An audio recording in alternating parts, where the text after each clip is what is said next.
Immanuel Kant ने जो ये रीडिंग लिखी है, जो उनका ये वर्क है, ये बहुत ही ज़्यादा फेमस है।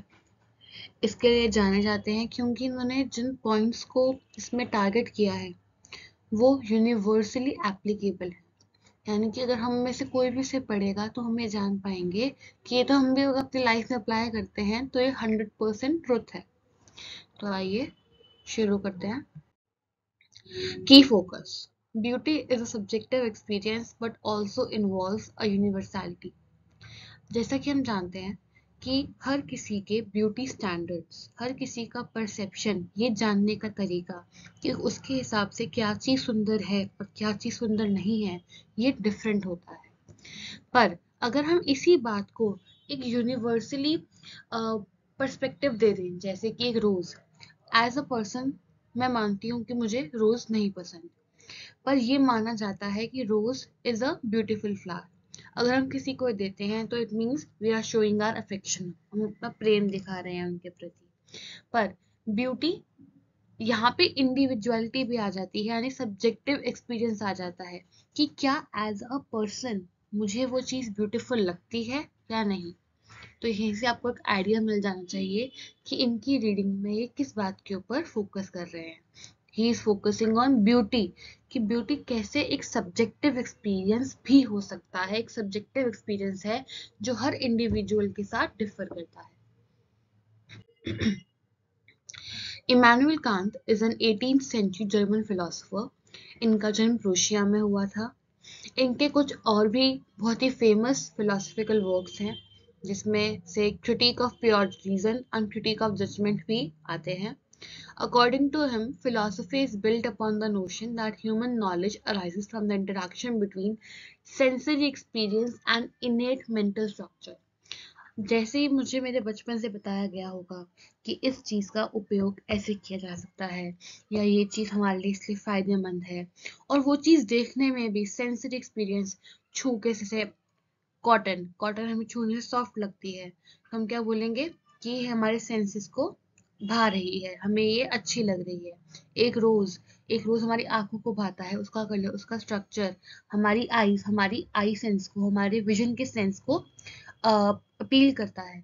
ऐसे ही हमारा दिमाग कौन से सेंसेस के एक्सपीरियंस से अच्छा रिएक्शन देता है, वही हमारी फिलॉसफी को बिल्ड करते हैं। He distinguishes between the phenomenal realm and the nominal realm. अब जैसे कि दो वर्ड आ जाते हैं यहाँ पे, फिनोमिनल रियल्म और द नॉमिनल रियल्म। अब अगर हम इसके बीच का डिफरेंस देखते हैं तो ये बहुत ही इंपॉर्टेंट है।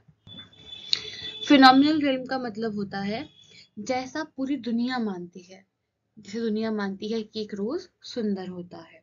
नॉमिनल रियल्म का मतलब क्या हो गया, मैं मानती हूँ कि असल में मुझे ये रोज के कांटे पसंद नहीं आ रहे, मेरे हाथों को चुभ जाते हैं, मेरे स्किन को चुभ जाते हैं, तो ये जो मेरा टच वाला सेंस है इसको अपील नहीं कर रहे हैं। तो फिनोमिनल रियल्म जो हर कोई मानता है और जो हम मानते हैं, उसके डिफरेंस को देखना हमें ये बताते हैं। अब ये आ जाते हैं हमारे सबसे ज़्यादा इम्पोर्टेंट पॉइंट्स, या सबसे ज़्यादा इम्पोर्टेंट जो चीज़ें हैं हमें पढ़नी ही पढ़नी चाहिए इस रीडिंग के बारे में। The idea of objectivity and subjectivity. ये जो दो टर्म्स हैं, इन्हीं के ऊपर पूरी रीडिंग हमारी, पूरा ये जो फिलोसफिकल वर्क है ये बेस्ड है। ऑब्जेक्टिविटी का मतलब क्या होता है, जो हम ये माने कि यूनिवर्सली सबको ये चीज अच्छी लगती है। सबको, हम अगर हम बहुत बेसिक, हमने रोज का एग्जाम्पल स्टार्टिंग से लिया तो रोज ही लेके चलते हैं कि एक रोज सबको अच्छा लगता है। What is the subjectivity, individual experience. Subjectivity में क्या आ गया हमारे कि एज अ पर्सन मुझे रोज अच्छा नहीं लगता। तो ब्यूटी डिफर कर रही है हर किसी के पॉइंट ऑफ व्यू के साथ। ऑब्जेक्टिविटी में क्या था कि हर किसी को ये फ्लावर पसंद है, but in the subjectivity as an individual मुझे वो चीज पसंद नहीं आ रही। तो ऑब्जेक्टिविटी और सब्जेक्टिविटी से ब्यूटी का आइडिया डिफर कर सकता है। Next important point is disinterested pleasure. अब जैसे मैं मानूं कि the moon is very beautiful, पर क्या मैं उस मून को अपनी जेब में रख सकती हूँ? Obviously no. क्या मैं उस मून के ऊपर बैठ सकती हूँ? Obviously no. क्या वो मून मेरे घर आ सकता है? नहीं।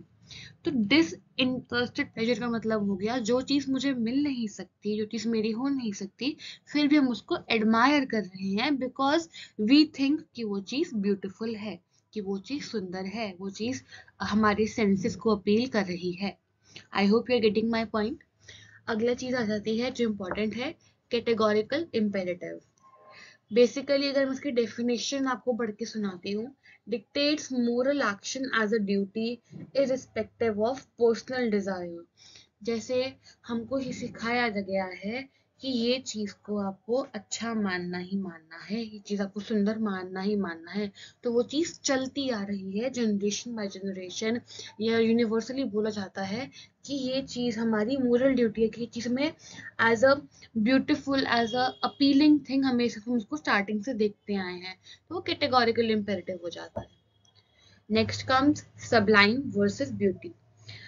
तो basically the sublime here is, sublime का यहाँ पे क्या मतलब हो जाता है कि जैसे कोई चीज़ है जिसको देख के हमारे अंदर एकदम से एक बहुत ही ज़्यादा एडमायर करने की उसकी भावना आ जाती है, हम एकदम चौंक जाते हैं। जैसे समझिए हमने देखा कोई बहुत ही बड़ा थंडर स्टॉर्म, कोई बहुत बड़ा तूफान देखा, तो हम उसको ब्यूटीफुल तो नहीं मान रहे, पर उससे हमारे अंदर एक सेंस ऑफ शॉक या सेंस ऑफ एस्टॉनिशमेंट, एक तरह का डर या कुछ भी, कोई स्ट्रॉन्ग फीलिंग प्रोवोक हो जाए, तो वो चीज़ सबलाइम होती है। ब्यूटी को हम देखें, ब्यूटी क्या है, हमारी सेंसरी प्लेजर। से हमारी आंखों को दे, हम आंखों से अपने मून को देख रहे हैं तो हमारी आंखों को भा रहा है, कॉटन को मैं अपने हाथ से टच कर रही हूँ तो वो सॉफ्ट है, तो अगेन वो मेरी स्किन को भा रहा है।